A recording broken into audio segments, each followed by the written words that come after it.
Hello dear aspirants, कैसे हैं आप लोग। उम्मीद है सब बढ़िया होंगे। तो सर देखिए, हमारा अभी लास्ट 3 दिन से अरुणाचल टाइम्स का डेली न्यूज एनालिसिस अपन ने स्टार्ट किया है, तो उसी को आज कंटिन्यू करेंगे। तो आज हम 1 मार्च का आपका जो करंट अफेयर्स है, जो अरुणाचल टाइम्स का एनालिसिस है, और साथ ही साथ उसमें जो एडिटोरियल एनालिसिस है, जो भी इंपॉर्टेंट न्यूज एनालिसिस है, उसको स्टार्ट करेंगे। ठीक है, तो चलिए without wasting your time start करते हैं सर आज के पहले आर्टिकल से। तो आज की पहली न्यूज है sir, Assam opposition calls for repealing CAA walls of state. ठीक है, तो देखो हो क्या रहा है सर आपका। आसाम में सीएए को लेके विवाद चल रहा है। अभी रिसेंटली, आपको रिसेंट तो नहीं, अब तो काफी टाइम हो गया, सिटीजनशिप अमेंडमेंट एक्ट 2019 पास किया गया था। उसके बाद काफी विवाद हुआ था। आसाम अकॉर्ड भी उस टाइम न्यूज में था। आसाम अकॉर्ड के बेसिस पे नेशनल रजिस्टर ऑफ सिटीजन्स बना था, वो भी न्यूज पे था। तो 2019 में सिटीजनशिप से रिलेटेड चीजें आपका काफी न्यूज में चल रही थी। तो अभी सिटीजनशिप अमेंडमेंट एक्ट पास तो हुआ है, बट इसके अभी रूल्स नहीं बने। जब तक रूल्स नहीं बनेंगे तब तक ये इंप्लीमेंट नहीं होगा। तो रूल्स के लिए अभी मार्च 2024, मार्च के लास्ट तक सेंट्रल गवर्नमेंट ने कहा है रूल्स बन जाएंगे। लेकिन अभी चूंकि रूल्स बनने वाले हैं, गवर्नमेंट ने फिर से इसको कहा है कि सीएए लागू होके रहेगा, तो अपोजिशन इस पे इसको अपोज कर रहा है। ठीक है ना। तो ये अपोजिशन क्या कह रहा है, क्या चल रहा है पॉलिटिक्स में, that is not our part. हमारे लिए ये जानना जरूरी है कि सर सीएए 2019 क्या था। तो चूंकि यह ये सिटीजनशिप अमेंडमेंट एक्ट की बात हो रही है, तो इसीलिए सिटीजनशिप अमेंडमेंट एक्ट से रिलेटेड हम लोग देख लेते हैं क्या क्या पॉइंट्स है जो हमें एग्जाम पॉइंट ऑफ व्यू से अपने माइंड में रखने चाहिए। तो सबसे पहले बात होती है सर, सिटीजनशिप अमेंडमेंट एक्ट 2019 है क्या। देखो सर, ये एक्ट है, अमेंडमेंट है, तो यानी कोई ओरिजिनल एक्ट होगा, उसी में ये अमेंडमेंट क्या होगा। बिल्कुल सही बात है सर। सिटीजनशिप एक्ट 1955 है, उसको अमेंड करा गया है। उस अमेंडमेंट को कह रहे हैं सिटीजनशिप अमेंडमेंट एक्ट 2019। इंडिया में जो सिटीजनशिप देने का प्रोसीजर है वो किसमें लिखा है, सिटीजनशिप एक्ट 1955। ठीक है, जो पार्ट 2 ऑफ द कॉन्स्टिट्यूशन है वो कहता है कि सिटीजनशिप से रिलेटेड जो आफ्टर मेकिंग द कॉन्स्टिट्यूशन जो प्रोविजंस होंगे, वो किसकी जिम्मेदारी है, पार्लियामेंट की जिम्मेदारी है। ठीक है, तो सिटीजनशिप से रिलेटेड रूल्स एंड रेगुलेशंस बनाना किसकी रिस्पॉन्सिबिलिटी है, पार्लियामेंट की रिस्पॉन्सिबिलिटी है। तो उसी के लिए 1955 में सिटीजनशिप एक्ट पास किया जाता है। आप मेरे को कमेंट में ये बताएंगे कि पार्ट 2 में सिटीजनशिप से रिलेटेड आर्टिकल कहां से कहां तक है। ठीक है ना, आर्टिकल नंबर कहां से कहां तक सिटीजनशिप से डील करता है पार्ट 2 में। अब यहां पर से देख लेते हैं ये 2019 में क्या अमेंडमेंट करा गया है। देखो, अगर मोटा मोटी बात करें ना, ब्रॉडली अगर बात करें, तो ये सिटीजनशिप एक्ट क्या कहता है। देखो, सिटीजनशिप से रिलेटेड जो विवाद है बहुत पुराने टाइम से चलता हुआ आ रहा है। इलीगल माइग्रेंट्स का एंटर होना इंडिया में अलग अलग बॉर्डर से, तो ये एक बड़ा पुराना इशू बना हुआ था। नॉर्थ ईस्ट में भी पुराना इशू बना हुआ था, और बाकी स्टेट्स में भी कुछ कुछ इस इशू पे आवाज उठती रही है। तो अभी गवर्नमेंट ने 2019 में अमेंड करके क्या कहा है कि देखिए, जो हिंदूज हैं, सिख हैं, बुद्धिस्ट हैं, जैन हैं, पारसी हैं, क्रिश्चियन हैं, और जो हमारी कंट्री में कहां से आए हैं, अफगानिस्तान, बांग्लादेश एंड पाकिस्तान से। ठीक है ना, यानी ये उन लोगों की बात हो रही है, 2000 इलीगल माइग्रेंट्स। ठीक है ना, अगर कोई वीजा वगैरह प्रॉपर लीगलाइज चैनल से आ रहा है उसके लिए बात नहीं हो रही है, जो इलीगल तरीके से, ठीक है, बिना किसी लीगल डॉक्यूमेंट में इंडिया में एंटर करे हैं जो लोग, उनमें से अगर कोई हिंदू है, सिख है, बुद्धिस्ट है, जैन है, पारसी है, क्रिश्चियन है, कितने रिलीजन हो गए, 1 2 3 4 5 6, यानी कि इन 6 रिलीजन में से किसी भी एक रिलीजन से बिलोंग करते हैं, और वो अफगानिस्तान से आए हैं, या बांग्लादेश से आए हैं, या आपका पाकिस्तान से आए हैं। ठीक है ना, यानी ये 6 रिलीजन के लोग अगर इन 3 कंट्री से आए हैं, और आने की जो कट ऑफ डेट है दैट इज 31 दिसंबर 2014, यानी अगर वो 2014 31 दिसंबर से पहले आए हैं, तो उनको इलीगल माइग्रेंट कंसीडर नहीं किया जाएगा, will not be treated as illegal migrants. तो उनको गवर्नमेंट सिटीजनशिप प्रोवाइड कर देगी। ठीक है, तो आप कहोगे सर ठीक है, इसमें क्या दिक्कत है, रजिस्ट्रेशन के 5 तरीके होते हैं बर्थ, है ना, वो सिटीजनशिप प्रोवाइड करने के 5 तरीके हैं। Birth, registration, acquisition of territory, naturalisation और डिसेंट। तो जो एक तरीका है नेचुरलाइजेशन, तो या इन लोगों को सिटीजनशिप कौन से प्रोसीजर से दी जाएगी? बाय नेचुरलाइजेशन दी जाएगी, ठीक है ना। अब इसमें सर विवाद किस बात का है? विवाद इस बात का है कि कुछ लोगों का कहना है कि भैया इसमें एक कम्युनिटी पूरी तरह से एक्सक्लूड कर दी गई है, मुस्लिम कम्युनिटी इसमें पूरी तरह से एक्सक्लूडेड है, पहला विवाद। और तीसरा ये कि आपने अफगानिस्तान, बांग्लादेश और पाकिस्तान ही को क्यों चुना? बाकी कंट्रीज अगर कोई आ रहा है उनको आप क्यों नहीं कंसीडर कर रहे हो? तो गवर्नमेंट ने उसके लिए रीजन दिया है। गवर्नमेंट का रीजन ये है कि देखो भाई, हमने अपने बॉर्डरिंग कंट्रीज की बात कर रहे हैं, जो हमारे बॉर्डर कंट्रीज से आ रहे हैं, और उन कंट्रीज की बात कर रहे हैं जहां पर थियोक्रेटिक स्टेट है, यानी जहां पर रिलीजन को पैट्रोनाइज किया गया है। तो बॉर्डर कंट्रीज में कहां कहां रिलीजन पैट्रोनाइज है? अफगानिस्तान, बांग्लादेश और पाकिस्तान। और तीनों में जो रिलीजन पैट्रोनाइज है दैट इज इस्लाम, यानी एक मुस्लिम कंट्री है ये तीनों। तो ऑब्वियसली बात है, मुस्लिम कंट्री में अगर परसिक्यूशन होगा तो वो माइनॉरिटीज का होगा, ये कम्युनिटीज का होगा। तो यहां पर आपका जो मुस्लिम्स है उनका परसिक्यूशन क्यों होगा? तो इस लॉजिक के हिसाब से गवर्नमेंट ने कहा है कि हमने इसमें से मुस्लिम्स को क्या करा है? एक्सक्लूड करा है, ठीक है। तो इसको लेके बहुत सारी डिबेट होती रहती है। बाकी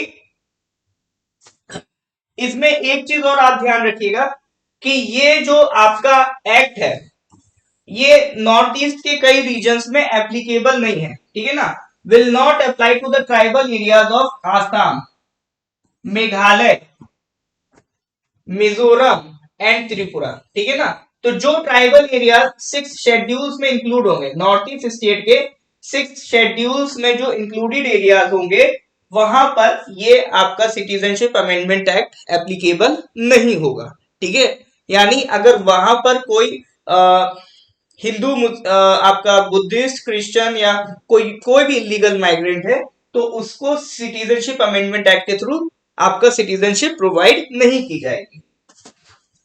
उसके साथ साथ जहां पर इनर लाइन परमिट का कंसेप्ट है, जब ये कानून बना था उससे पहले इनर लाइन परमिट का कंसेप्ट था, अरुणाचल में था, मिजोरम में था, नागालैंड में था, मणिपुर में नहीं था। लेकिन इस कानून के लाने के साथ साथ गवर्नमेंट ने मणिपुर में भी इनर लाइन परमिट आईएलपी का प्रोविजन कर दिया, यानी जो 6 शेड्यूल वाले स्टेट है उनके लिए एप्लीकेबल नहीं है, दूसरा जो आईएलपी वाले स्टेट थे उनके लिए ये एप्लीकेबल नहीं है। तो ये आपके पॉइंट ऑफ व्यू से इंपॉर्टेंट न्यूज हो जाती है। अब एक इशू सर आता है जो नॉर्थ ईस्ट स्पेसिफिक है। वो इशू क्या है कि ये कई लोगों का मानना है कि भैया ये आसाम अकॉर्ड जो 1985 का है उसको क्या कर रहा है? कॉन्ट्रडिक्ट कर रहा है। आसाम अकॉर्ड 1985 क्या था? देखो, आसाम अकॉर्ड 1985 इसको लाने का रीजन क्या था?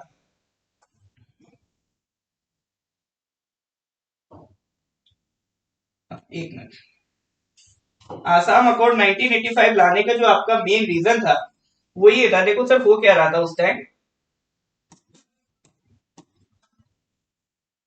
जो हमारा बॉर्डर है, ठीक है, ये अपना मान लो इंडिया है, ठीक है, तो अपना ये आसाम है, ठीक है।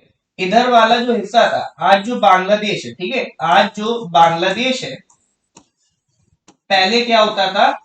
पहले होता था ईस्ट पाकिस्तान, इसी को कहते थे ईस्ट पाकिस्तान। फिर 1971 वॉर के बाद पाकिस्तान आर्मी यहां सरेंडर कर देती है और एक नया इंडिपेंडेंट कंट्री जन्म लेता है, बांग्लादेश, ठीक है। तो 1971 में पाकिस्तान आर्मी, क्योंकि पाकिस्तान में देखो ये वाला जो हिस्सा था वो कहलाता था वेस्ट पाकिस्तान, तो पाकिस्तान में भी रीजनलाइजेशन देखने को मिलता था, यानी जो ईस्ट पाकिस्तान के लोग थे वो बंगाली बोलते थे, वेस्ट पाकिस्तान में उर्दू थी, पंजाबी थी, सिंधी थी। तो यहां पर पंजाबी और सिंधी जो एथनिसिटी के लोग थे उनका इन्फ्लुएंस ज्यादा होता था, तो वो ईस्ट पाकिस्तान के लोगों को ज्यादा प्रायोरिटी नहीं देते थे। इसकी वजह से ईस्ट पाकिस्तान के जो लोग थे उन्होंने एक बगावत करी, वहां पर इसके अगेंस्ट रिवोल्ट करा। तो बदले में वेस्ट पाकिस्तान से जो पाकिस्तान आर्मी गई थी उसने वहां पर ईस्ट पाकिस्तान के लोगों के साथ, जो बंगाली स्पीकिंग पॉपुलेशन थी, उनके साथ आपकी काफी एट्रोसिटीज की। इवन एक ऑपरेशन कहा जाता है, ऑपरेशन टॉर्च लाइट जिसको कहा जाता है, लॉन्च किया गया, जिसमें बड़े लेवल पर कई बंगाली पाकिस्तानी जो थे उनको मारा गया, उनके साथ असॉल्ट किया गया, काफी बुरा बुरा किया गया था by the operation torch light. तो जिसकी वजह से यहां से कई बांग्लादेशी, यानी कोई कई बंगाली स्पीकिंग पॉपुलेशन अपने नॉर्थ ईस्ट रीजन में, आसाम में एंटर कर गई। ठीक है ना। अब ऑब्वियसली बात है, किसी बॉर्डर एरिया पे कोई दिक्कत होगी तो बॉर्डर एरिया के नजदीक जो कंट्री होगी, पॉपुलेशन वहां पर माइग्रेट कर जाती है। तो आसाम में कई पॉपुलेशन माइग्रेट कर गई। अब उससे प्रॉब्लम ये थी कि सर आसाम के जो लोग थे उस पर उन्होंने ये बात उठाई कि भाई इस हमारे यहाँ इलीगल जो पॉपुलेशन है, इलीगल तरीके से बांग्लादेशी पॉपुलेशन एंटर कर रही है, तो वो हमारे कल्चर को डाइल्यूट कर रहे हैं, हमारे कल्चर को इम्पैक्ट करेंगे। हमारी जो खुद की आइडेंटिटी है वो प्रोटेक्ट करना भी हमारे लिए जरूरी है। तो इसी चीज का ध्यान रखते हुए राजीव गांधी जो उस टाइम के प्राइम मिनिस्टर थे, उन्होंने आसाम अकॉर्ड साइन किया। ठीक है। इसमें आपका जो आंसू थी, Assam all Assam student union, वो उसमें की प्लेयर थी। ठीक है ना। तो उसके साथ राजीव गांधी ने क्या साइन किया, Assam accord 1985।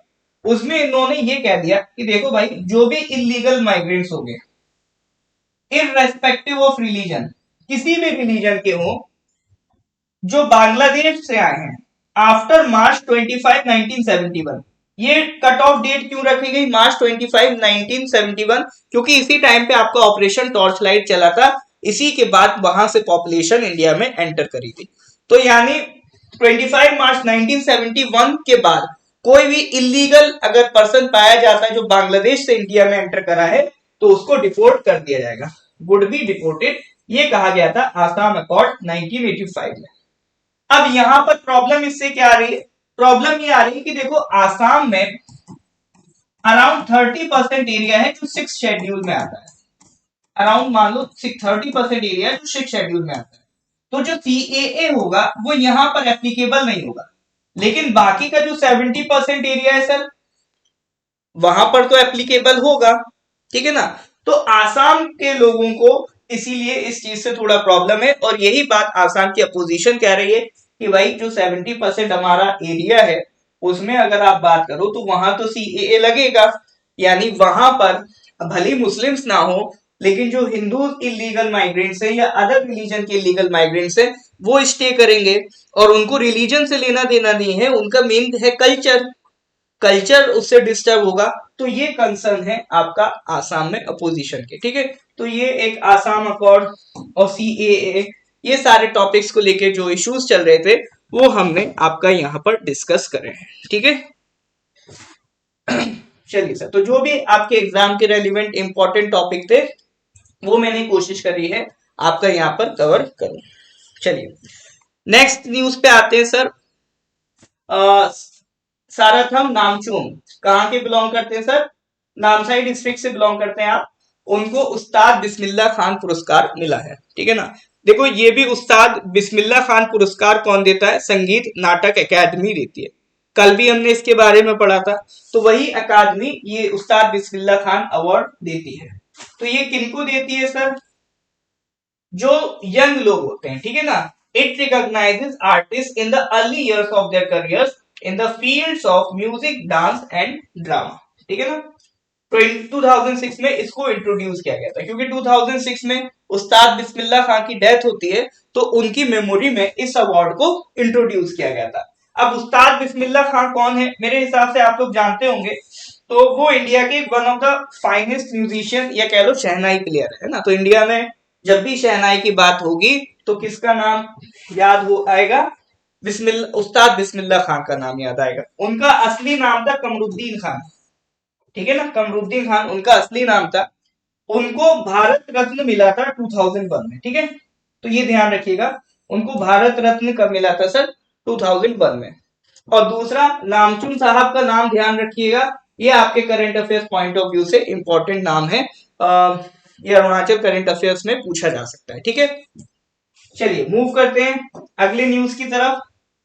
Next news is CM distribute certificates seed money to 35 startups. ठीक है, तो देखो एक ऑर्गेनाइजेशन है, उसके बारे में मेरे को थोड़ा बताना था, पढ़ लेना। एक इवेंट ऑर्गेनाइज किया गया था, Arunachal Pradesh innovation and investment park. Arunachal Pradesh innovation and investment park, ठीक है ना। किसके अंडर आता है ये? Arunachal Pradesh entrepreneurship development programme. ये आता है sir Arunachal Pradesh entrepreneurship development programme. उसके अंडर ये एक इन्वेस्टमेंट पार्क अभी ऑर्गेनाइज किया गया था, जिसमें जो अपना अरुणाचल के मुख्यमंत्री जी हैं, उन्होंने सीड मनी दिया है टू 35 स्टार्टअप। सीड मनी क्या होता है? देखो नाम में सब छुपा है। जैसे कोई भी प्लांट ग्रो करता है, उसके लिए क्या चाहिए? सीड चाहिए ना। शुरुआत में आप बीज लगाओगे, सीड लगाओगे, से प्लांट ग्रो करेगा। इसी तरह से सीड मनी मतलब इनिशियल अमाउंट। मान लो किसी के पास आइडिया है, पैसा नहीं है, तो उन्होंने शुरुआत में पैसा दिया है उस कंपनी को, उस स्टार्टअप को, कि पैसा हम दे रहे हैं, आप आइडिया पे वर्क करो, आइडिया बढ़ जाएगा तो ऑब्वियसली बात है आप अर्न करोगे, आप बिजनेस क्रिएट करोगे, तो आप कई सारी नौकरी क्रिएट करोगे और इकोनॉमी में भी पार्टिसिपेट करोगे। ठीक है, तो जो इन्वेस्टमेंट की जाती है कंपनी की शुरुआत में, उस मनी को कहते हैं सीड मनी। चलिए, बस इसमें ये बस एपीई डीपी के बारे में बताना था। Next news is related to environment. तो बड़ी दुख देने वाली न्यूज है। 90% of Himalayas will face year long drought at 3 degrees warming. ठीक है, देखो अर्थ का जो एवरेज टेम्परेचर है वो बढ़ रहा है, 1 डिग्री तक पहुंच चुका है। हम मान के चल रहे हैं 15 डिग्री तो पहुंच ही जाएगा। ठीक है ना, यानी अब हमारी कोशिश क्या है कि इसको 1.5 डिग्री पे रोक दे। लेकिन एक स्टडी कह रही है कि अगर ये 3 डिग्री पहुंच गया, अगर ये 3 डिग्री इंक्रीज हो गया, अभी तो 1 डिग्री इंक्रीज है, अगर टेम्परेचर 3 डिग्री इंक्रीज हो गया, तो सर हिमालय में भी सूखा पड़ जाएगा। सोच रहे हो आप कितनी बड़ी बात है? एवरेज टेम्परेचर बढ़ने से कितना असर पड़ेगा कि 3 डिग्री अगर टेम्परेचर बढ़ गया तो हिमालय में भी सूखा पड़ जाएगा। तो एक स्टडी आई है, उसका ये कहना है। ठीक है सर, स्टडी से ज्यादा मेरे को यहाँ पर एक पेरिस क्लाइमेट एग्रीमेंट था, उसके बारे में बताना है। यानी एक पेरिस क्लाइमेट एग्रीमेंट साइन किया गया था, उसका टारगेट यही है कि 1.5 डिग्री तक लिमिट करना है टेम्परेचर को। तो एक बार पेरिस क्लाइमेट एग्रीमेंट की बात कर लेते हैं। ठीक है, तो अच्छा, पेरिस क्लाइमेट एग्रीमेंट की बात करूं उससे पहले एक मैं छोटी सी स्टोरी समझा देता हूं। चल क्या, देखो मैं कई बार इस चीज को रिपीट कर चुका हूं, दोबारा भी कर देता हूं। एनवायरमेंट में जो भी काम आप देखते हो वो मेजरली दो कॉन्फ्रेंसिस से हुआ, एक 1972 वाली, एक 1992 वाली। 1972 हुई थी आपका स्टॉकहोम में, 1992 हुई थी आपका रियो डी जेनेरियो में। ठीक है, रियो डी जेनेरियो में हुई थी। एक मिनट रुकिएगा।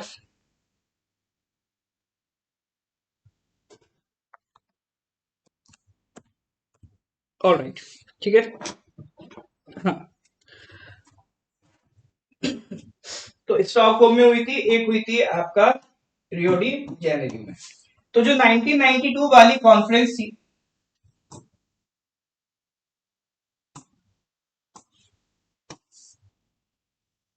एक मिनट,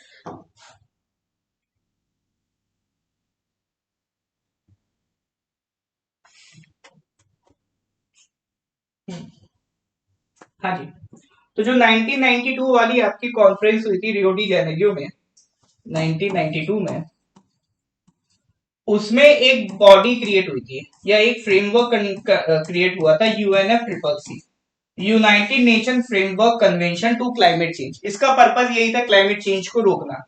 तो इसने क्या करा, यूएनएफ ट्रिपल सी हर साल मीटिंग ऑर्गेनाइज करता है, जिसे कहते हैं कॉप, कॉन्फ्रेंस ऑफ पार्टीज। तो ये हर साल ऑर्गेनाइज होती है।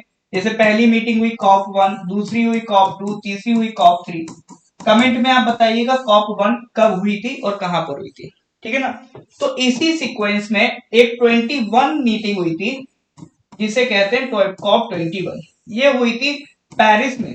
ठीक है ना, और इसमें क्लाइमेट चेंज को रोकने के लिए, जो टेम्परेचर है ग्लोबल वार्मिंग की वजह से उसे 1.5 डिग्री पे रोकने के लिए एक एग्रीमेंट साइन हुआ था, जिसे कहते हैं पेरिस क्लाइमेट एग्रीमेंट। ठीक है, तो यहां पर जो न्यूज में डिस्कस हो रहा है वो यही आपका पेरिस क्लाइमेट एग्रीमेंट है। तो एक बार देख लेते हैं पेरिस क्लाइमेट एग्रीमेंट में है क्या। ठीक है, ये आपका पेरिस क्लाइमेट एग्रीमेंट, तो ये अप्रैल 2016 में आपका साइन हुआ था, पेरिस क्लाइमेट एग्रीमेंट सर।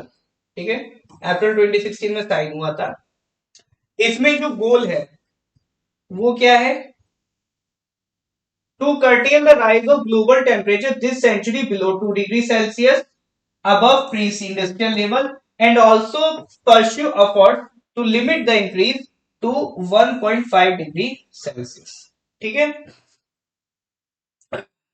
उसके अलावा ये कुछ टारगेट्स हैं, जैसे कार्बन डाइऑक्साइड एमिशन 20% से रोकना है, रिन्यूएबल एनर्जी मार्केट शेयर को 20% इंक्रीज करना है, एनर्जी एफिशिएंसी 20% इंक्रीज करना है। ठीक है ना, तो इस तरह की कुछ प्रॉमिस किए गए थे, कस्में वादे खाई गई थी in the Paris climate agreement 2016। ठीक है, तो ये सब किस में हो रहा है, कॉप 21 में हो रहा है, जो 21st मीटिंग थी।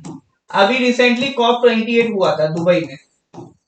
ठीक है ना, इस दिसंबर में, पिछले दिसंबर में कॉप 28 अपन देख के आए, तो उसके रिलेटेड न्यूज भी अभी हम दिसंबर का करंट अफेयर्स पढ़ा था, तो वहां पर हमने उसके बारे में बात करी थी। ठीक है, तो ये हो गया थोड़ा सा पेरिस क्लाइमेट एग्रीमेंट के बारे में आपको बताना था। ठीक है, नेक्स्ट न्यूज क्या है, एक एडिटोरियल है आपका, सेव्स टर्न्स हेल्प किसान, मतलब जो अभी फार्म प्रोटेस्ट चल रही है उससे रिलेटेड आर्टिकल है। ये बेसिकली एक पूरा आपका जर्नी कवर कर रहा है, ये आर्टिकल आपका जर्नी कवर कर रहा है कि किस किस तरह से इंडिया में कब कब फार्म प्रोटेस्ट हुए हैं, क्या क्या उनके बेसिक मुद्दे रहे हैं और गवर्नमेंट ने अभी तक क्या क्या करा, तो एक जर्नी है पूरी। ठीक है ना, तो उसको आप चाहो तो पढ़ लेते हो, पढ़ सकते हो। लेकिन यहाँ इसमें मेरे को ये जरूरी लगा एक बार बता दूं कि किसानों की अभी डिमांड क्या चल रही है। आप जो दिल्ली बॉर्डर पे प्रोटेस्ट देख रहे हो उसमें किसानों की जो मेन डिमांड है फार्मर्स की वो क्या है, उसके बारे में एक बार बात कर लेते हैं। ठीक है, देखो 12 पॉइंट का एजेंडा है किसानों का। एक तो ये है कि एमएसपी की गारंटी दो, जितनी भी क्रॉप्स है उसमें एमएसपी को गारंटी दो और उसके लिए लॉ पास करो। अभी क्या है, कोई स्पेसिफिक लॉ नहीं है जिससे एमएसपी दिया जाए। एमएसपी क्या होता है, एक बेसिक भाषा में समझा देता हूं, मान लो कोई क्रॉप है एक्स, ठीक है ना,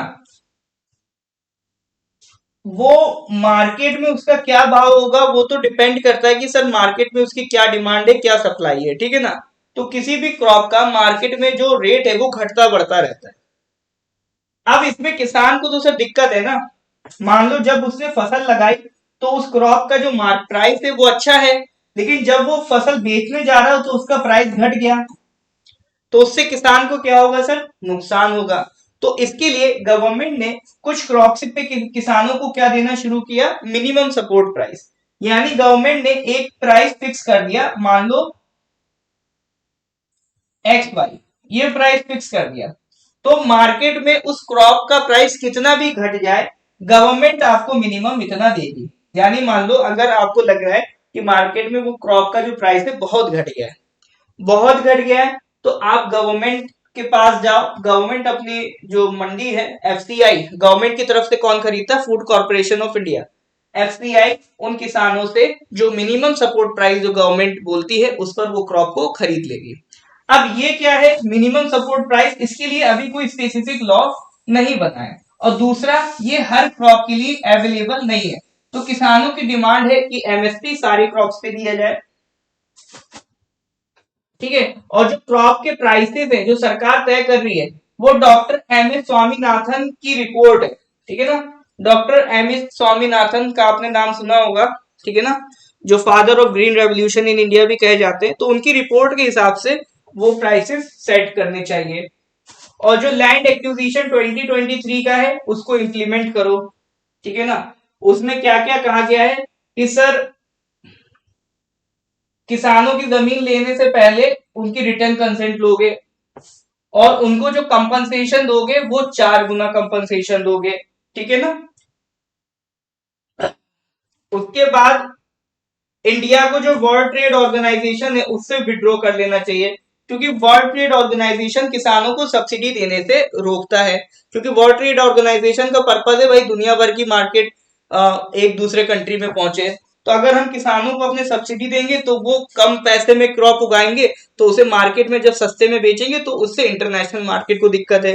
तो वर्ल्ड ट्रेड ऑर्गेनाइजेशन सब्सिडी देने में आनाकानी करता है।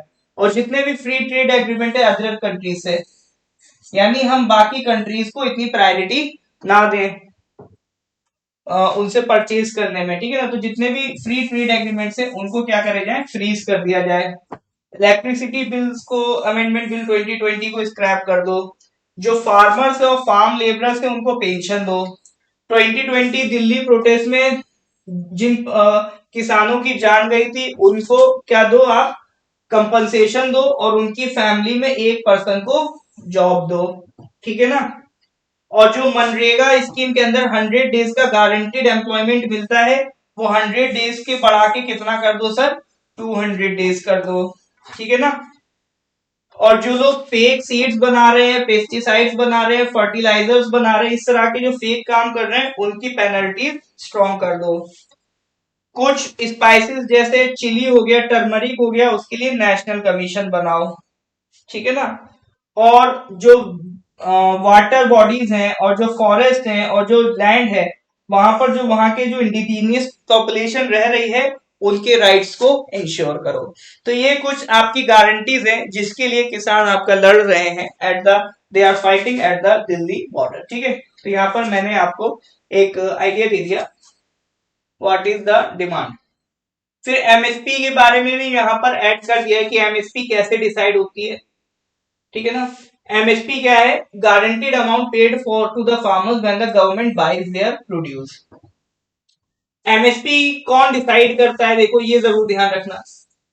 अब ये तब इंपॉर्टेंट है जब आप स्टेट पीसीएस लेवल की तैयारी कर रहे हो, तब ये ज्यादा इंपॉर्टेंट है।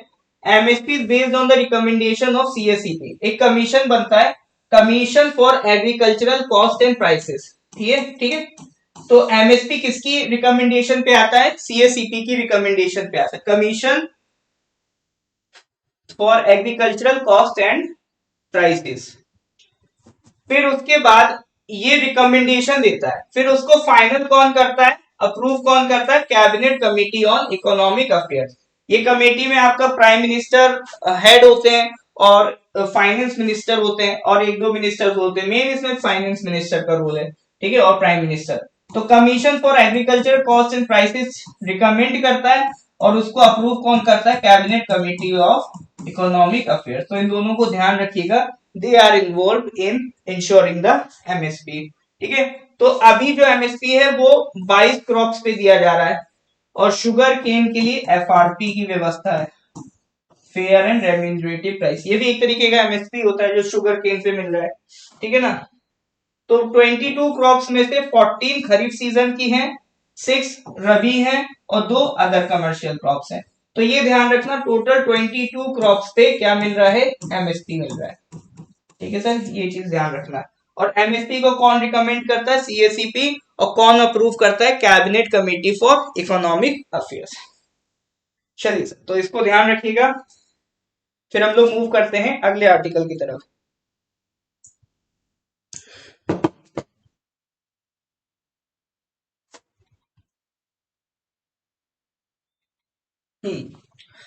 अब ये जो आर्टिकल है वो डील करता है इंडो म्यांमार बॉर्डर से, ठीक है ना। इंडो म्यांमार बॉर्डर पे अभी सेंट्रल गवर्नमेंट ने कहा है कि हम फेंसिंग करवाएंगे ताकि उस बॉर्डर से कोई इधर आ ना पाए।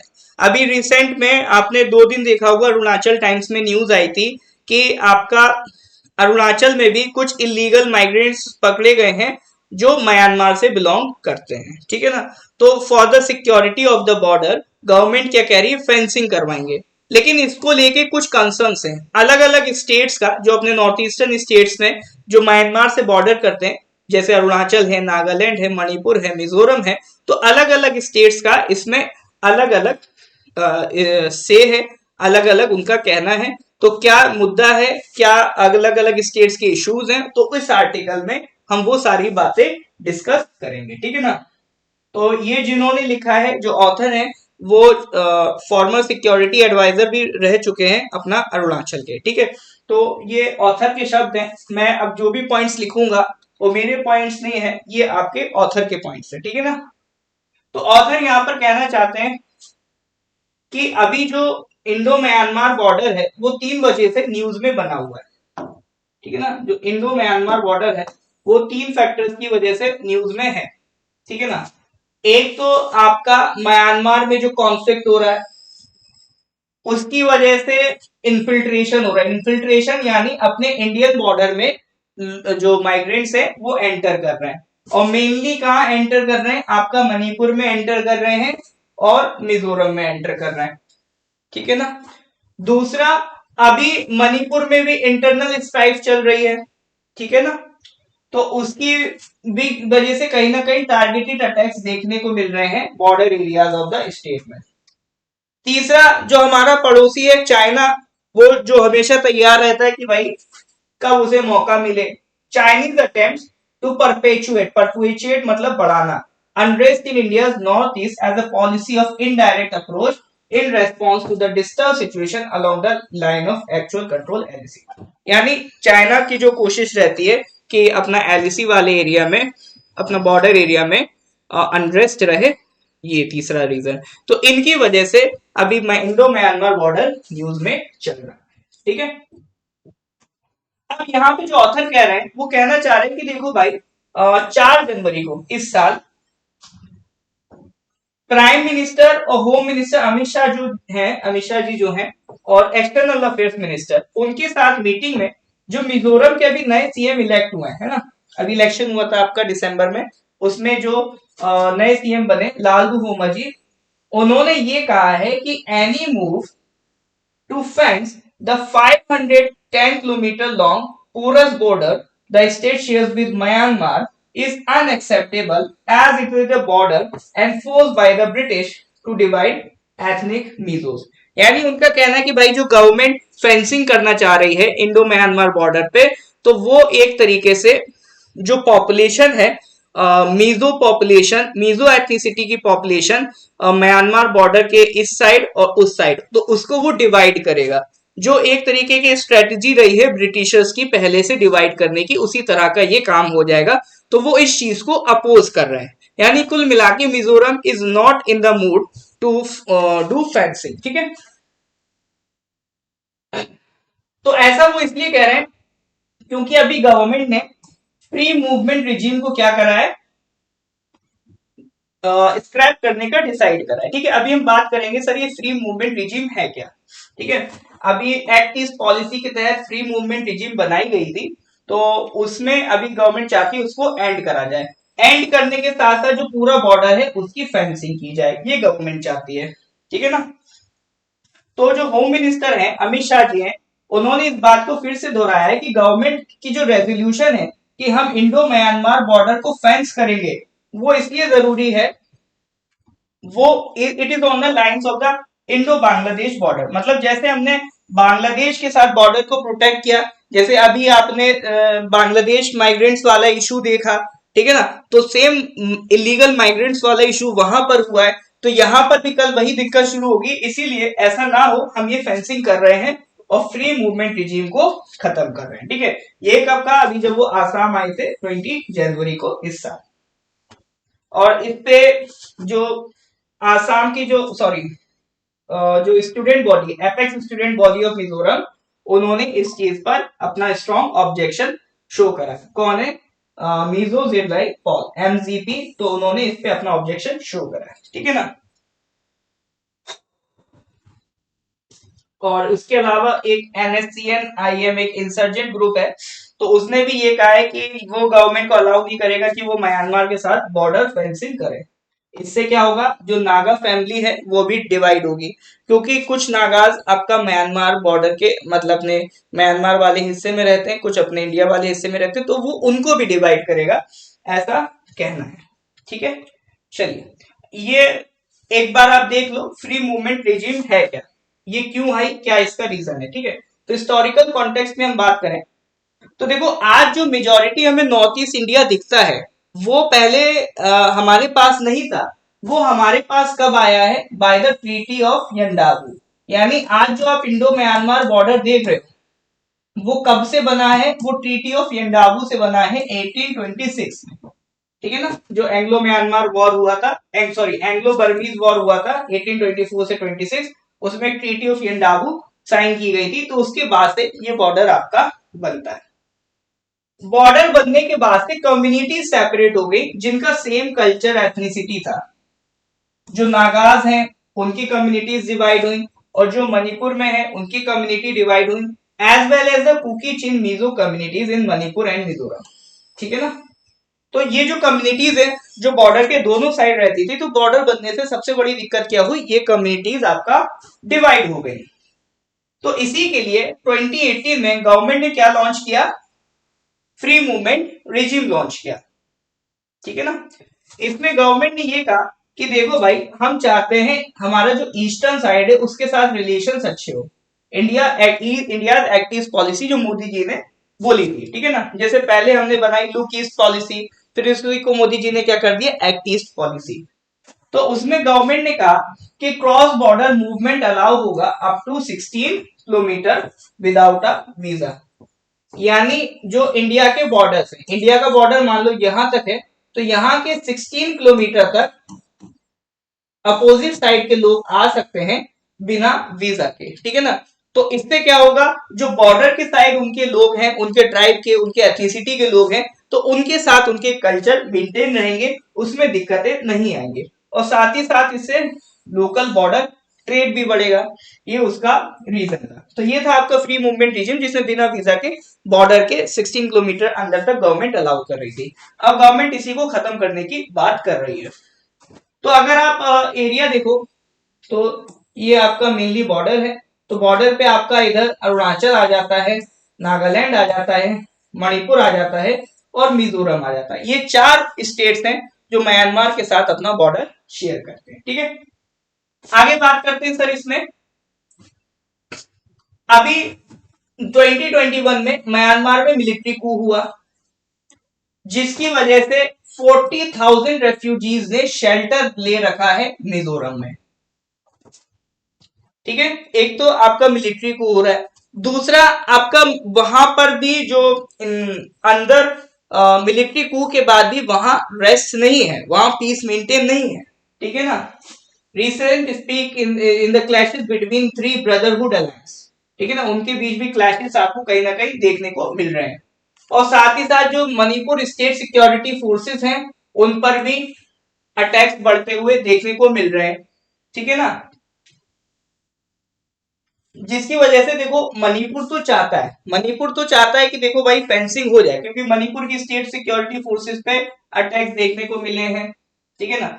और साथ ही साथ आपका वहां पर एक रेडिकल एंड आर्म मीटी ग्रुप है, आरम बाई टेंगोल। उसने सारे एमएलए और एमपीज जो वहां कम्युनिटी के थे उनको 10 डिमांड का सेट साइन करने को बोला है। और उसमें एक डिमांड ये भी है कि जो कुकीज को एसटी स्टेटस मिल रखा है उसको खत्म किया जाए और आसाम राइफल्स को स्टेट से रिप्लेस किया जाए। तो इतनी हैवी हैवी डिमांड्स इन्होंने करी हैं। तो इस वजह से मणिपुर नहीं चाहता है कि ये मणिपुर चाहता है कि फेंसिंग हो, ताकि वहां से क्रॉस बॉर्डर जो इन्वॉल्वमेंट है वो कम हो। हालांकि मिजोरम और जो नागालैंड है वो इसको स्ट्रांगली अपोज करते हैं। यानी मेनली समझ लो मिजोरम नागालैंड स्ट्रांगली अपोज कर रहे हैं और मणिपुर चाह रहा है फेंसिंग हो जाए। ठीक है ना। Manipur not only supports it but has intensified it demand to fence the border. तो मणिपुर कह रहा है कर दो, है ना। नागालैंड और आपका मिजोरम कह रहे हैं नहीं करो। तो ये गवर्नमेंट के लिए बड़ा चैलेंज है कि गवर्नमेंट इस चीज को कैसे टैकल करेगी, ये आपका ऑथर कहना चाहते हैं।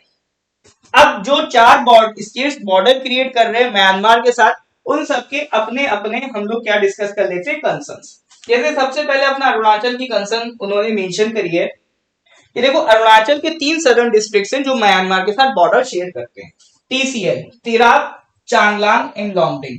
ये आप याद रख लेना, कभी भी एग्जाम में पूछ सकता है कि वो 3 डिस्ट्रिक्ट कौन से हैं जो म्यांमार के साथ बॉर्डर शेयर करते हैं।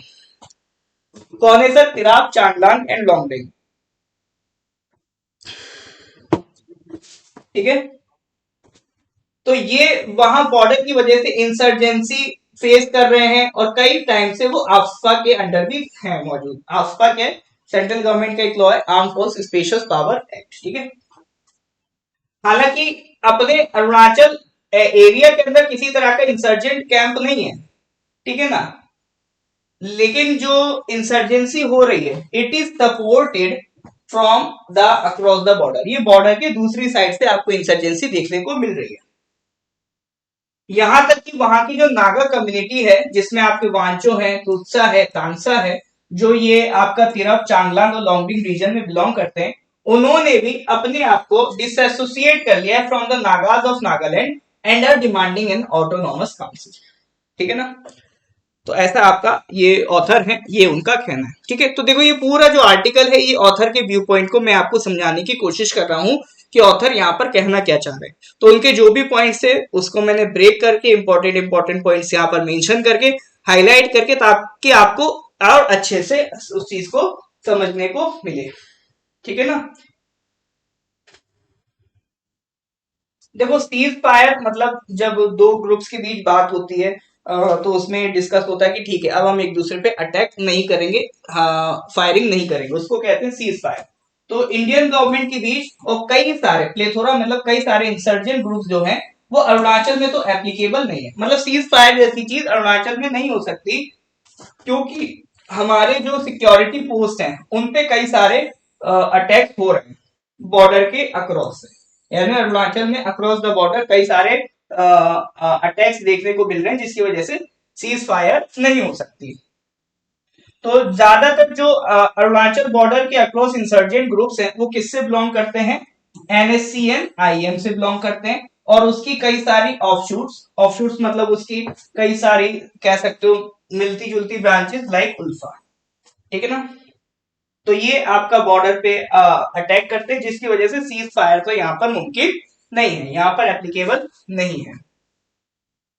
तो ये बात हो गई अरुणाचल की। नेक्स्ट नागालैंड की अगर हम बात करते हैं, तो नागालैंड में सीज फायर एग्रीमेंट एनएसटीएन आईएम के साथ हुआ था 1997 में। ठीक है, तो उस सीज फायर की वजह से अलोंग द बॉर्डर्स आपको कॉम्बैट ऑपरेशन देखने को नहीं मिलेंगे। तो आपका the terms of the cease fire agreement restricts combat operations including along the borders. तो जो एथनिक नागा पॉपुलेशन है, ठीक है ना, जो नागा पॉपुलेशन है, जो आपका अरुणाचल में भी है, मणिपुर में भी है, आसाम में भी है, और इवन इन म्यांमार में भी है, ठीक है ना, जिनकी कहीं ना कहीं डिमांड एक नागालैंड की भी है, वो इस बॉर्डर फेंसिंग का क्या करते हैं, अपोज करते हैं, that will not only divide the ethnic Nagas on either side of the Indo-Myanmar border but will also restrict their area of influence। यानी जो नागा पॉपुलेशन है उनका कहना है भाई उसको डिवाइड कर दोगे तो हमारे जो नागा कल्चर के लोग हैं वो भी आपस में डिवाइड हो जाएंगे। ठीक है, ये उनका कंसर्न है। अब देखो 2019 में नागा पीस अकॉर्ड साइन किया था गवर्नमेंट ने, ठीक है ना, एनएसटीएन आईएम के साथ, लेकिन उसमें दिक्कत क्या आ गई, बात कहां फंस गई, बात फंस गई demand for a separate flag and a separate constitution. तो यहां पर आके बात फंस गई। अब 2019 में ही गवर्नमेंट ने कश्मीर में 370 आर्टिकल को क्या करा था, खत्म करा था, ठीक है ना, रिवोक करा था। तो वहां पर भी क्या चल रहा था, कश्मीर का अपना खुद का कॉन्स्टिट्यूशन था, है ना, स्पेशल कैटेगरी स्टेटस था।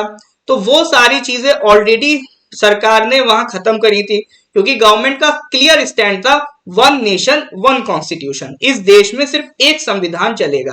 तो उस जगह पर जहां सरकार आपका क्या कहते हैं कश्मीर में उनका जो सेपरेट कॉन्स्टिट्यूशन है, स्पेशल स्टेटस उसे खत्म कर रही है, तो वो कैसे एक्सेप्ट करेगी किसी और स्टेट में एक सेपरेट फ्लैग और कॉन्स्टिट्यूशन।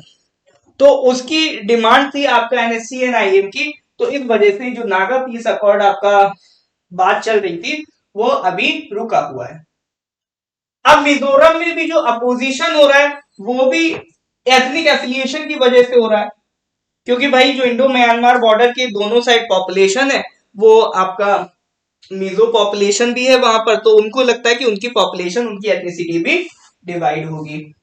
तो अब ये सिचुएशन क्या है सर, गवर्नमेंट के लिए हो गई है थोड़ा सा इंटेंस। तो अब गवर्नमेंट इसको कैसे हैंडल करेगी ये देखने वाली बात होगी। ठीक है, उम्मीद है आपको पॉइंट समझ में आया होगा। गवर्नमेंट फेंसिंग करना चाह रही है इंडो म्यांमार बॉर्डर पे, तो वहां पर अरुणाचल, नागालैंड, मणिपुर, मिजोरम, हर स्टेट की अपनी अपनी कंसर्न है। ठीक है, वो फेंसिंग को लेके हर स्टेट के अपने अपने रीजंस हैं कि वो क्यों चाहते हैं और वो क्यों नहीं चाहते। यहाँ पे ऑथर ये भी कहना चाहते हैं कि गवर्नमेंट वाकई में फेंसिंग करना चाहती है तो it must be fool proof. ऐसा नहीं है कि तार लगा के छोड़ दिए कि वो पता चला कुछ टाइम में वो लोग काट के निकल आए। तो ऐसी फेंसिंग होनी चाहिए कि जिसका वाकई में मतलब हो। It should have all weather access, ठीक है ना। तो उन्होंने कहा कि स्मार्ट फेंसिंग कर सकते हैं, स्मार्ट टेक्नोलॉजी यूज कर सकते हैं, उससे फेंसिंग को और बेटर बना सकते हैं, ठीक है। It continues to have domain knowledge and expertise in a sensitive region, the reason why it calls itself the friends of the hill people. Short sightedness should not lead to undoing the enormous advantage. यानी वो ये कहना चाहते हैं कि government अगर किसी तरह का डिसीजन ले रही है तो बहुत सोच समझ के लेना चाहिए, एक लंबे विजन के साथ लेना चाहिए, क्योंकि एक छोटी सी गलती काफी कॉन्फ्लिक्ट क्रिएट कर सकती है, ठीक है। तो ये हमारा जो आर्टिकल है वो लिखा था मोहंती साहब ने, जो एक मेजर जनरल है और फॉर्मर सिक्योरिटी एडवाइजर है to the government of Arunachal Pradesh, ठीक है। तो उम्मीद है ये आर्टिकल आप समझ पाए होंगे। इसके बाद बस एक आखिरी न्यूज है, athletes in country to be issued digital certificate, सेल्स अनुराग ठाकुर, ठीक है ना। तो बस इतना ध्यान रखना कि एथलीट्स को डिजिटल सर्टिफिकेट दिए जाएंगे, उस डिजिटल सर्टिफिकेट में उनकी सारी डिटेल्स होंगी, कब क्या मेडल जीते, कैसी उनकी हेल्थ स्टेटस है, तो सारी डिटेल एक जगह क्लब कर पाएंगे, ठीक है। तो ये छोटी सी न्यूज थी। तो आज के करंट अफेयर्स में इतना ही। देखिए कल की पीडीएफ में अपलोड नहीं कर पाऊंगा, आई अपोलोजाइज फॉर दैट, कर नहीं पाया था उसके लिए। अब कल की है और आज की पीडीएफ है ना, तो बहुत जल्दी हम इसका एक लिंक बना के या आपको टेलीग्राम चैनल का लिंक भेज के आपको बोल देंगे, आप वहां से ये सारे लेक्चर्स उसको डाउनलोड कर सकते हैं, ठीक है सर। चलिए तो फिर आज यहीं तक रखेंगे, इसके आगे के lecture we will discuss from the next class. Till then good bye, have a nice day, ठीक है।